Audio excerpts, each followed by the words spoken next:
Baik pemirsa, Anda masih menyaksikan Talk Show Aceh TV dan di segmen ini kami mengundang partisipasi Anda di nomor telepon 0852 1227 0517.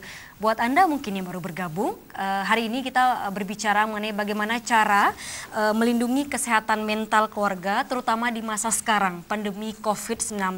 Dengan 3 narasumber ahli yang sudah hadir, buat Anda juga kami memperkenalkan lagi, yaitu ada Ibu Nurjana Asyarafi, beliau merupakan majelis himsi dan direktur psikodista, psikolog, dan juga Bapak Andi Yogatama sebagai kepala UNICEF Perwakilan Aceh, dan juga Dr. Tengku Haji Abdul Ghani Isa, beliau merupakan anggota MPO Aceh. Tadi terpotong ya, Tengku ya. Bagaimana kemudian pedoman menghadapi pandemi ini yang dikeluarkan oleh MPO Aceh melalui nomor 4 tahun 2020. Silakan dilanjutkan. Ya, oke.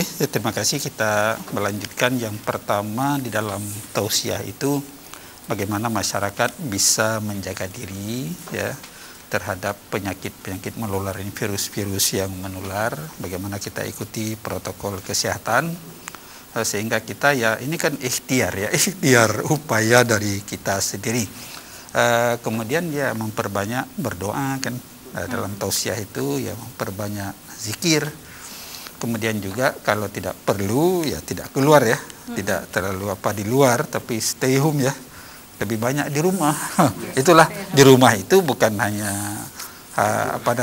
tapi bagaimana membangun sebuah kondisional dalam sebuah keluarga sehingga ada komunikasi timbal balik antara anggota keluarga itu yang saya katakan tadi, komunikasi dengan anak, keluarga, dan juga jangan lupa ibadah, komunikasi dengan Allah Subhanahu Wa Taala di rumah itu. Baik. Ya, saya kira seperti itu beberapa hal yang diatur di dalam.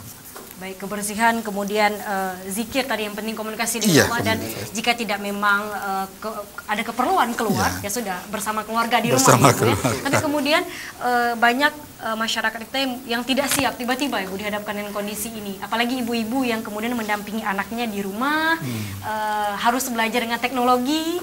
Kemudian juga ada beberapa masyarakat kita yang mungkin juga dengan segala keterbatasannya juga tidak mempunyai akses itu. Tapi bagaimana kemudian Ibu yang bisa dilakukan orang tua di rumah untuk menghadapi kondisi-kondisi yang tidak biasa seperti ini?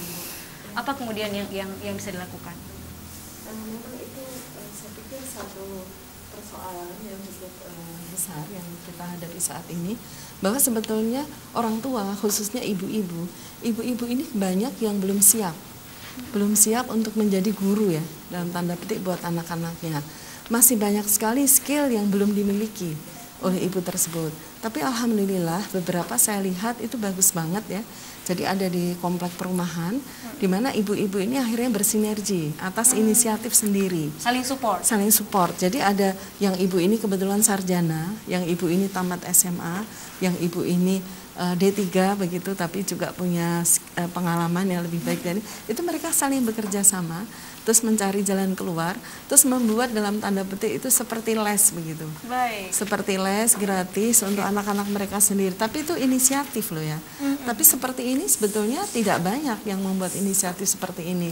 Yang banyak malah justru yang bingung, yang akhirnya memaksa diri harus belajar matematika, harus belajar ini yang luar biasa sulitnya, sementara mereka juga harus menyiapkan makanan untuk keluarga, harus ngurusin rumah, sang suaminya kerja dari rumah ya, juga nggak bisa nolong banyak juga, hanya ala-ala kader lah saya bilang. Sehingga di situ tidak menutup kemungkinan sering kita dengarkan dan juga ada datang juga ke klinik kami, itu konflik antara suami istri selama pandemi ini juga. Saya tidak bisa mengatakan meningkat karena kita tidak melakukan riset secara khusus ya, tapi memang ada, itu terjadi gitu, konflik seperti itu. Belum nanti yang ada case suaminya harus kerjanya shift-shiftan yang berakibat pada jumlah penghasilan menurun. Ini kan harus dicarikan jalan keluar juga, ini menimbulkan konflik baru juga. Ada beberapa ibu yang kreatif kemudian membuka jualan online, makanan, entah jualan sop buah atau apa begitu ya, macam kue-kue ya, all shop. Ada yang seperti itu, tapi juga ada yang tidak.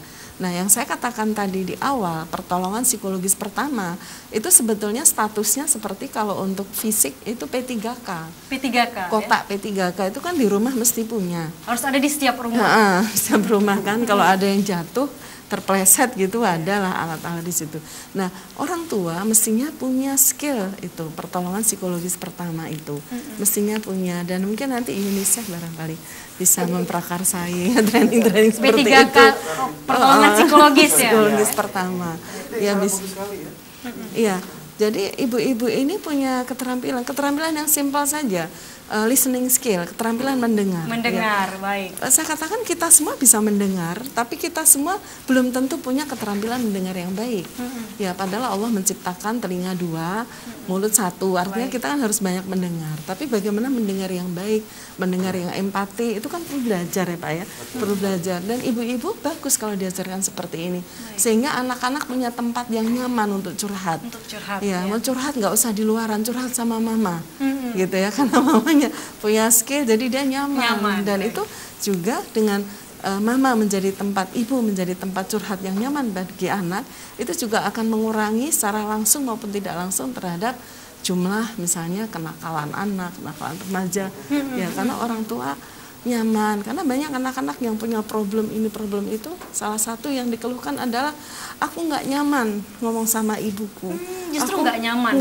Aku nggak nyaman. Aku lebih seneng ngomong sama temenku, lebih senang seperti bagaimana menyiapkan ibu-ibu yang seperti itu. Saya pikir itu PR kita bersama. Kemampuan mendengar. Nah, salah satunya yang kecil aja ya. Salah satunya. Kecil tapi besar. Kecil tapi besar, sangat bermakna ya, walaupun hanya simpel sekali ya, mendengar ya. Tapi menarik tadi Pak Andi, pertolongan psikologis pertama pada keluarga, gimana Pak Andi? Kalau sebetulnya saya setuju sekali dengan yang disampaikan tadi. Sebetulnya kalau kami melihat kerangkanya, kalau kita bicara terkait dengan pemenuhan dan perlindungan hak anak, sebetulnya yang di keluarga ini kan kita sebutnya biasanya pengasuhan yang positif.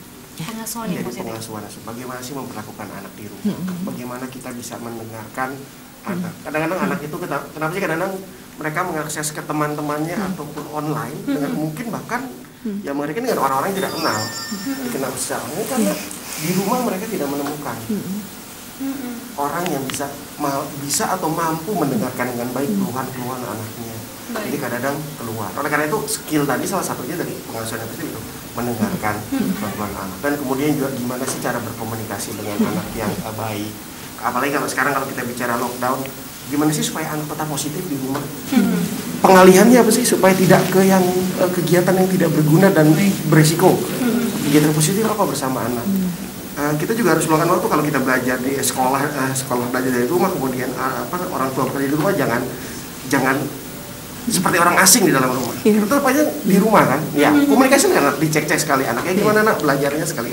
Ada yang sulit nggak bisa ayah bantu, nggak bisa ibu bantu nggak? Atau sebaliknya, ibu lagi agak sibuk nih di belakang di dapur, bisa nggak dibantu? Jadi menjalin hubungan dengan salah satu kesempatan dalam pandemi ini karena kita selalu di rumah ya, pendekatan kembali dengan anak. Dengan keluarga. Jadi pengasuhan positif ini sebelah penting dalam salah satu cara untuk mengatasi dampak kesehatan mental di keluarga ya. Baik. Tentu ini gimana teman? Bagaimana kemudian komunikasi tadi berjalan? Memang selama ini mungkin kita memang harus dekat lagi, ataupun kita memang komunikasi dengan Allah itu harus memang terus apalagi di kondisi seperti sekarang ini. Itu bagaimana teman? Apa kemudian yang teknis yang bisa dilakukan di keluarga? Memang semua bermuara ini kan pimpinan keluarga ya, orang tua ya, ayah dan ibunya. Ini kan jadi sebuah figur ya. Jadi dalam sebuah keluarga si anak itu ya sebenarnya harus mencontoh bagaimana figur, sikap, tindak tanduk dari orang tuanya sebenarnya kan.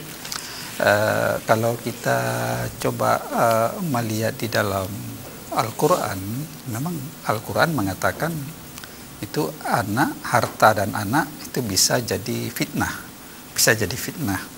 Kemudian juga Al-Quran mengatakan harta dan anak itu jadi musuh. Istrimu, anakmu jadi musuh, abdimu. Tapi juga ada Al-Quran mengatakan menyejukkan anak itu kan jadi cenderamata, qurrata ayun ya kalau kata istilah Al-Quran. Jadi siapapun yang melihat si anak itu bukan saja orang tuanya merasa senang, tapi juga orang lain di luar eksternal dia itu juga akan merasa nyaman dengan anak itu. Jadi ini yang apa namanya kalau di dalam istilah bahasa agama kita, inilah nanti waladun salihun ya, anak yang saleh kan. Jadi kan ke sana dia. Cuma dia kan tidak simsalabin ya. Lahir terus saleh salihah, tapi kan punya proses dia.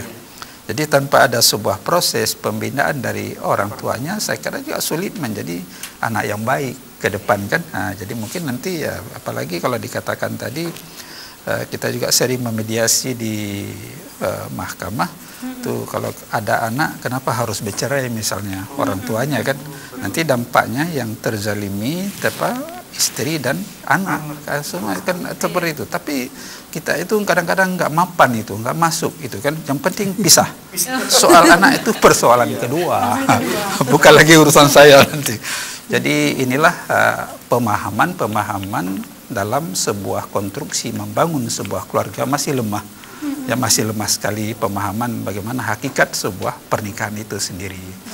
Jadi saya kira ini perlu kita terus menggelora ya, mengkampanyekanlah ketahanan keluarga ini dalam kondisi apapun kan. Tanggung jawab saya ini. Bukan karena dulu cinta, bukan karena dulu kaya, tapi ketika sakit, ketika miskin tetap cinta kan. Juga harus terima. Harus terima bagaimanapun kondisinya. Iya. Saya kira harus seperti itu, komitmen ya, sebuah komitmen. Kenapa saya berumah tangga, kenapa saya menikah, kemudian ada anak, apa anak akan dibiarkan seperti itu? Kan ku anfusakum wa ahlikum nara, nanti akan dipertanyakan oleh Allah terhadap orang tua. Semua akan dipertanyakan. Dipertanyakan. Ya? Bagaimana kemudian agama kita mengajarkan Tengku sebagai orang tua, sebagai anak, cara berkomunikasi itu seperti apa Tengku yang harus kita lakukan dalam lingkungan terkecil keluarga kita? Suatu ketika Umar masuk ke rumah gubernur, melihat suasana di rumah. Ketika ayah gubernur ini pulang, semua anak diam di rumah. Seperti doktrin militer ya. Diam semua. Jadi Khalifah Umar heran dia. Apa kamu setiap pulang ke rumah seperti ini kondisinya? Iya. Anak-anak takut semuanya. Mulai besok kamu dipecat dari gubernur. Papa mau urus rakyat yang banyak. Keluarga saja nggak bisa diurus. Takut sama kamu. Bukan seperti itu sebuah pendidikan yang baik. Dipecat dari gubernur gitu. Jadi, makanya sekarang seorang jadi pemimpin harus lihat keluarganya bagaimana. Baik. Mungkin berantakan dengan istrinya nggak pas, anaknya apa lagi. Dilihat dari rumah dulu. Di rumah dulu. Baik, kita angkat telepon dulu ya. Okay. Assalamualaikum. Halo, dengan siapa di mana? Halo? Halo, dengan Ibu Yuli? Dengan Yani. Yani, Ibu Yani, silakan Ibu Yani. Yani di Batam. Silakan Ibu Yani. Halo. Halo, silakan Ibu Yani, kami bisa mendengar Anda. Halo. Halo Ibu. Ibu Yani? Iya. Silakan Ibu, kami bisa mendengar Anda. Halo. Ibu silakan. Saya mau bertanya bagaimana cara menyelamatkan anak-anak dari dampak psikososial seperti stres yang bisa mempengaruhi mental anak. Baik. Itu saja Ibu, ada lagi? Sudah Bu. Baik. Terima kasih Ibu Yani. Oh iya. Psikolog. Baik. Ini mungkin Psikolog. to the point ya Bu ya. Ini mungkin lebih ke Ibu Nurjana Ibu. Tapi nanti juga bisa dari yang lainnya. Bagaimana kemudian menyelamatkan anak dari stres dan lain sebagainya. Silakan. Baik Ibu. Memang pertanyaan Ibu tidak ini ya menyebutkan kondisi spesifik yang seperti apa ya, stres secara umum, tapi mungkin kaitannya dengan pandemi. Jadi anak-anak yang jenuh, bosan di rumah, ya itu tentunya akan mudah mengalami yang namanya stres seperti itu yang dikhawatirkan oleh Ibu Yani ya tadi ya, Ibu Yani. Karena stres itu sendiri adalah terjadi karena adanya satu perubahan. Jadi perubahan yang biasa ke sekolah, tiba-tiba tidak di sekolah, belajar di rumah, kemudian banyak waktu yang terbuang, itu yang saya khawatirkan. Oleh karena itu, ibu, selain yang saya katakan pertama tadi, orang tua juga mesti kreatif. Orang tua mesti kreatif, bagaimana menciptakan kegiatan-kegiatan yang membuat anak itu asyik, membuat anak itu bahagia, ya, membuat anak terus terlibat dalam satu aktivitas yang menghasilkan achievement, menghasilkan prestasi, sehingga situasinya tidak jauh berbeda dengan sekolah. Baik. Jadi tetap di rumah itu asyik gitu loh. Asyik dan menyenangkan. Menyenangkan. Contohnya apa Ibu yang bisa dilakukan? Nah, contohnya misalnya kalau ibu yang punya anak PAUD misalnya ya, ya itu membuat permainan-permainan kecil dengan bahan-bahan yang ada di rumah, yang seperti juga disajikan di PAUD tersebut. Misalnya apakah yang sederhana saja ya, kalau sederhana yang bukan berupa mainan, mengenalkan nama-nama binatang. Baik. Ada gambar-gambar, media gambar Itu misalnya. untuk anak PAUD Ibu. Misalnya. Anak menjelang remaja seperti apa Ibu? Mungkin psikologinya sudah mulai Iya. umur dan lain sebagainya. Betul. Kalau remaja itu lebih kepada mereka kan biasanya punya PR-PR itu tentu lebih sibuk ya. Anak-anak itu punya tugas. Kemudian untuk daring juga mereka lebih inilah sudah lebih paham ya, beda dengan yang masih kecil tadi kan harus didampingi banget ya. Itu lebih banyak diskusi, lebih banyak dialog dengan ibunya, kemudian nanti bisa nonton film bareng, kemudian membahas film tersebut. Baik. Bisa juga ada buku cerita apa nanti dibahas bagaimana. Seperti itu ya komunikasi yang sampaikan Bapak tadi ya. Komunikasinya lebih positif dan tentunya lebih produktif gitu. Dan orang tua menjadi pendengar Bu ya, dari curhat-curhatannya Ibu ya. Teman jadi partner. Partner. Ya. Baik. Orang tua partner semua Partner Bu ya, konselor, fasilitator, pokoknya lengkap lah orang tua. Lengkap orang tua, kemampuan yang luar biasa ya. Dan Ibu Yani, selamat juga untuk Anda mendapatkan voucher. Jadi silahkan untuk mencatatkan nomor Anda. Dan tadi menarik sekali ya Bu ya, bagaimana orang tua menjadi semua satu paket komplit. Bagaimana kemudian tunggu tadi cerita tentang Khalifah Umar yang tadi kemudian seorang yang dipecat bahkan dari bagaimana dengan kondisi masyarakat kita saat sekarang ini? Ya, saya kira inilah setiap kita harus memberikan sebuah uswah ya, contoh keteladanan ya, bukan hanya dari keluarga, tapi semua yang namanya pimpinan dari tingkat paling rendah sampai paling tinggi. Baik. Harus memberikan sebuah nilai-nilai yang yang marhamah ya, yang menyejukkan, damai, nyaman, bukan dengan kekerasan dan sebagainya. Nilai Sekarang yang menyejukkan. Baik, sebenarnya telepon kita angkat dulu ya. Oke. Assalamualaikum. Waalaikumsalam. Dengan siapa di mana Ibu? Halo? Dengan Ibu siapa? Sarah. Ibu Sarah, silakan Ibu. Ya, sebelumnya saya mengucapkan terima kasih kepada Aceh TV karena telah menghadirkan sosok yang sangat saya kagumi, Ibu Nurjana. Waduh, Masya Allah. Karena saya salah satu fans beliau. Waduh. Assalamualaikum Ibu. Waalaikumsalam warahmatullahi wabarakatuh. Ya, jadi gini Bu, saya sebenarnya sekarang sedang dilema di saat pandemi seperti ini. Saya seorang ibu bekerja, memiliki balita usia hampir 3 tahun. Jadi karena saya bekerja, jadi saya sebenarnya kan harus menitipkan anak di penitipan.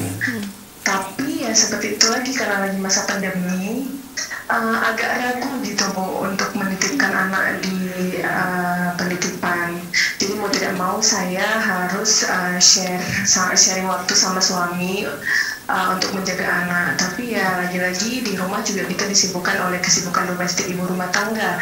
Mau tidak mau gadget itu menjadi salah satu alternatif atau senjata ampuh untuk mendiamkan sang anak gitu ya Bu, karena usianya masih di bawah balita. Tapi karena juga satu sisi juga pengennya anak jangan terlalu dimanjakan oleh gadget, jadi saat ini saya main petak umpet sama anak. Dengan gadgetnya, maksudnya petak umpet gadget gitu ya Bu ya. Kalau saya melihat anak sudah memegang gadget gitu, jadinya gimana ya, kesel sendiri sama anak ya. Jadi memang kadang-kadang emosi itu nggak bisa kita tahan kayak gitu Bu. Tapi satu sisi ya mau nggak mau itu jadi senjata ampuh juga di masa seperti ini untuk ya membantu kami lah, ibu pekerja tapi juga mempunyai balita. Itu sebenarnya bagaimana Bu solusi dari Ibu? Baik. Untuk kami ibu-ibu muda seperti saya. Terima kasih Ibu. Assalamualaikum. Waalaikumsalam warahmatullahi wabarakatuh. Ibu Sarah ini dari penggemar Ibu Nurjana ini, Bu. Ibu Sarah, dilemanya mungkin tidak hanya Ibu Sarah, tapi juga ibu-ibu pada umumnya, Ibu, dengan gadget. Mau dikasih tapi gimana nanti kecanduan, itu seperti apa Ibu yang bisa dilakukan? Baik, terima kasih Dek Sarah. Ya, ini buat Anda sama suami ya, bukan buat anak, apalagi anak balita. 3 tahun itu bukan? Ya, bukan. Kalau ini Anda kasih, ini racun ini. Berarti Anda udah siap-siap untuk menanggung akibatnya. Dan perlu diketahui bahwa kita mengambil gadget ini pada anak, insya Allah anaknya nggak mati deh, percayalah sama saya. Memang Anda akan butuh waktu, seminggu 2 minggu, anak akan berontak, akan nangis. Tapi kita mesti kreatif sebagai ibu untuk menyajikan permainan-permainan yang mengasihkan bagi anak. Sekarang coba banyak sekali anak-anak yang kehilangan masa untuk sekedar menggambar, mencoret-coret kertas. Ya, apa salahnya kegiatan menggambar, mencoret kertas? Bahkan mohon maaf, tembok rumah kita itu siap untuk dicoret kalau kita punya anak balita. Ya, kalau punya balita itu memang udah siap, temboknya mesti tercoret gitu ya. Kalau mau nanti yang keren-keren, ntar deh kalau anaknya udah gede dicat lagi gitu ya. Coret-coret seperti itu, kemudian bisa main bongkar pasang, bisa, atau permainan-permainan yang lain. Tapi tolong jangan sekali-sekali berikan ini kepada anak, apalagi balita. Kalau memang dia harus daring, misalnya kalau Anda punya laptop gitu, di depan laptop begitu, nah ditungguin, dijagain. Kalau misalnya tidak ada, adanya ini gimana Bu? Boleh, tapi ditemanin. Dan ini sebagai alat, ini alat gitu ya. Ini bukan hal yang harus kita pegang terus, bukan hal pelampiasan atau untuk menghabiskan waktu anak dengan ini, bukan. Tapi ini kalau kepada anak, kalau ini dalam rangka daring, ini adalah alat untuk belajar daring. Baik. Setelah selesai belajar daring, habis, selesai. Tapi bagaimana Ibu dengan orang tuanya juga punya kesibukan sendiri. Tapi bagaimana kemudian anak-anak bisa bermain tapi tetap tidak dengan gadget? Kita akan jawab nanti Ibu, dan kita akan kembali setelah pesan-pesan berikut ini. Pemirsa, dan Anda juga yang kemana-mana. Di segmen ketiga nanti kami juga masih akan mengundang partisipasi Anda setelah pesan-pesan berikut ini.